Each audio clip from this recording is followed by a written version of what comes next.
The extreme heat isn't just uncomfortable, it's also dangerous. The soaring temperatures, Tony was talking about it. You have to be so careful. They're increasing the threat of heat stroke and heat exhaustion. Eyewitness News reporter Leo Stallworth has details. He's live from Northridge Medical Center. And Leo, it just can take so short amount of time anymore. With this type of heat, you feel it almost instantly.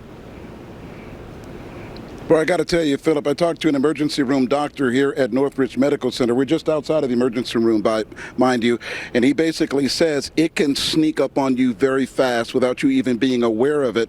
And he says the best way to beat the heat is to just use common sense, just use horse sense, and stay out of the heat, obviously, if you can. But if you have to be in it, just be smart. Here's more. With heat wave after heat wave producing scorching temperatures, some schools in the valley suspending sports practices and games this week. Northridge Medical Center emergency room doctor Gabriel Campion says safety should always come first. I think it is a good idea. Heat illnesses can happen to anyone at any age, and especially if it's something where you can't easily take a break. If you're out on the field, if the game is going to be 3 hours long, it puts these younger people at risk. Now, there's ways to avoid getting sick. They can drink water the night before and make sure they drink water regularly during the games.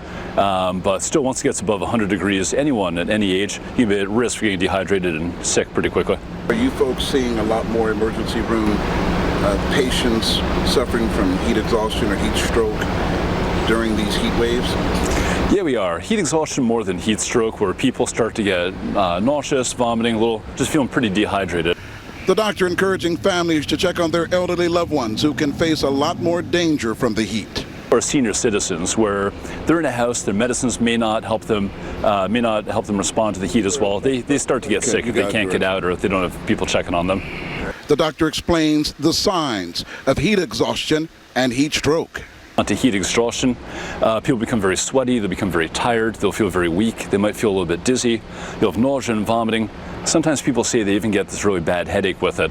And that's your heat exhaustion. That's the sign someone needs to watch out for, where they stop what they're doing, go to some shade, go to an air-conditioned area, drink some cool fluids, or they keep pushing themselves. You can move on to heat stroke. And that's where people become confused. If you see someone in heat stroke, they might seem very, they have difficulty walking.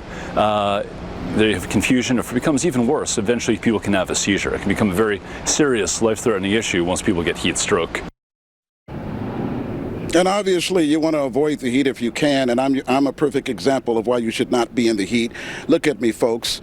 I'm oily, I'm sweaty, I just look gross. I put on that makeup stuff, and I'm not putting on any more of that to look good for y'all because it's just too hot for all. You know why? Because you don't there are cooling centers out there. Come on. Well, man, you look good. Yeah, but y'all just love me. I love you guys when you get out of bed in the morning, brother. Listen, you have a nice glow. That's what it is. All right, Leo, thank you. There you go.